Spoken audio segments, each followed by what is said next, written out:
अस्सलाम वालेकुम स्टूडेंट्स, सुनाए क्या हाल। अच्छा स्टूडेंट, हमने एफएससी पार्ट 1 का चैप्टर नंबर 3 स्टार्ट किया था। तो पीछे हमने हमारे पास देखा कि हमारे पास वेलोसिटी क्या है, स्पीड क्या है, डिस्टेंस क्या है, डिस्प्लेसमेंट क्या है। इन तमाम क्वांटिटीज़ की हमारे पास फिज़िक्स में ज़रूरत क्यों आई। और फिर हमने देखा कि हमारे पास वेलोसिटी टाइम ग्राफ क्या है। और देन हमने न्यूटन के लॉज को स्टडी किया कि हमारे पास न्यूटन क्या कहता है। हमारे पास उसने फिजिक्स में आकर क्या कारनामा सर अंजाम दिया। हमने उसका पहला लॉ देखा जिसमें वो ये कहता है कि हमारे पास अगर कोई बॉडी रेस्ट में है तो वो रेस्ट में रहेगी, हमारे पास मोशन में है तो मोशन में रहेगी जब तक उसके ऊपर एक्सटर्नल फोर्स अप्लाई ना करे। बॉडी की स्टेट उसी वक्त चेंज होगी जब उसके ऊपर एक्सटर्नल फोर्स लगेगी। और बॉडी की अपनी स्टेट चेंज होने में जो अपोजिशन है उसको हमने इनर्शिया का नाम दिया। फिर हमने कहा कि हमारे पास जब एक्सटर्नल बॉडी क्या रेस्ट में है, मोशन कर रही है, उस वक्त तक मोशन करती रहेगी जब तक उसको कोई रोके ना। और रेस्ट वाली रेस्ट में रहेगी जब तक उसके ऊपर कोई फोर्स लगे ना। तो जब फोर्स लगी, ये तो था हमारे पास फोर्स लगी, बस पहला हमारे पास लॉ इतना ही बताता था। वो हमारे पास फोर्स को डिफाइन करता था, कि फोर्स लग गई। दूसरा लॉ हमारे पास आया, उसने कहा कि जब फोर्स लग गई उस वक्त बॉडी में एक्सेलरेशन आएगा और एक्सेलरेशन उसी डायरेक्शन में होगा जिस डायरेक्शन में फोर्स होगी। और नेट फोर्स का हम इफेक्ट देखेंगे जो कि उस बॉडी में एक्सेलरेशन को लाएगा। ये था न्यूटन का दूसरा लॉ जिसने हमारे पास उसका फार्मूला किया, हमें फार्मूला दिया।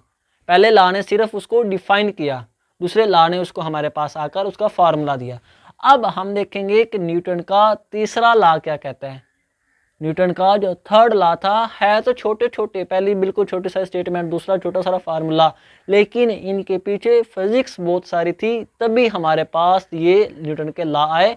और ये क्लासिकल फिजिक्स में बहुत ही इंपॉर्टेंट रोल रखते हैं। अब जो न्यूटन का थर्ड लॉ था वो हमारे पास था एक्शन और रिएक्शन का लॉ। क्या स्टूडेंट, हमारे पास जो न्यूटन का तीसरा लॉ था वो था हमारे पास एक्शन और रिएक्शन का लॉ। वो हमारे पास ये बताता है कि हमारे पास फोर्स का अपोजिट हमारे पास रिजल्ट क्या होगा। तो आज हम देखेंगे कि न्यूटन का थर्ड लॉ है क्या क्या इन्फॉर्मेशन हमें ये देता है, कौन सी इन्फॉर्मेशन हम इसे कलेक्ट कर सकते हैं। तो हम ये आज डिटेल से देखेंगे। तो मेरा नाम जाहिद इमरान और आपका ये चैनल फिजिक्स एकेडमी। तो चलो स्टार्ट करते हैं हम न्यूटन का जो हमारे पास थर्ड लॉ था। तो न्यूटन का जो तीसरा लॉ था वो ये बताता है कि हमारे पास जब बॉडी के ऊपर फोर्स लगी तो हर फोर्स का एक अपोजिट रिजल्ट भी होता है, हर एक्शन का एक रिएक्शन होता है। क्या स्टूडेंट, हमारे पास हर एक्शन का एक रिएक्शन होता है। हर फोर्स जो किसी बॉडी के ऊपर अप्लाई हो रही है उस बॉडी की हमारे पास उस फोर्स को रिएक्शन भी फेस करना पड़ेगा। हर एक्शन जो हमारे पास होता है उसका रिएक्शन होगा। अगर मैंने किसी के मुंह पे चपेट मारी, चाहे उसको दर्द हुआ तो हमारे पास दर्द मेरे हाथ में भी होगा। ये था एक्शन और रिएक्शन। हमारे पास चाहे मैंने चपेट मारी, उसको दर्द हुआ लेकिन हाथ मेरा भी दुखा, ये था उसका रिएक्शन जो मैंने एक्शन किया। तो हर एक्शन का हमारे पास रिएक्शन होता है और यही हमारे पास न्यूटन का तीसरा लॉ कहलाता है। अब हमारे पास सपोज करो एक बॉडी है, ये हमारे पास एक बॉडी ए है और ये हमारे पास एक बॉडी बी है। तो अब हमारे पास जो इस ए बॉडी ने इसके ऊपर हमारे पास फोर्स का इफेक्ट डाला उसको हमने कहा एफ ए बी, हमारे पास बी के ऊपर ए का इफेक्ट। अब जैसे ही इस ए ने एक्शन किया तो बदले में हमारे पास रिएक्शन भी होगा, और वो रिएक्शन हमारे पास कहलाएगा एफ बी ए। मतलब कि बी का रिएक्शन ए के ऊपर, एक्शन हुआ और फिर रिएक्शन हुआ। अब इस एक्शन और रिएक्शन की जो फोर्स थी ए का बी के ऊपर, बी का ए के ऊपर, स्टूडेंट ये हमारे पास बराबर होंगे, इक्वली हमारे पास बिल्कुल बराबर होंगे, लेकिन अपोजिट डायरेक्शन में होंगे। स्टूडेंट हमारे पास क्या, ये हमारे पास बराबर होंगे और अपोजिट डायरेक्शन में होंगे, बराबर होंगे स्टूडेंट हमारे पास और अपोजिट डायरेक्शन में होंगे। अगर हमारे पास दर्द उसके चेहरे को हुआ तो हमारे पास हाथ मेरा भी दुखेगा, अपोजिट डायरेक्शन में होगा, इक्वली फोर्स हमारे पास होंगी। ये था न्यूटन का थर्ड लॉ। अब हमारे पास ये इसकी रिलेटेड कुछ इंपॉर्टेंट बातें थी जो हम इग्नोर कर देते हैं। हम तो बस इतना पढ़ लेते हैं हमारे पास हर एक्शन का रिएक्शन है जो कि इक्वल मैग्नीट्यूड और अपोजिट डायरेक्शन। स्टूडेंट याद करना, हमारे पास हमेशा हमेशा हमेशा एक्शन और रिएक्शन पेयर की फॉर्म में होंगे। क्या स्टूडेंट, हमारे पास एक्शन और हमारे पास रिएक्शन का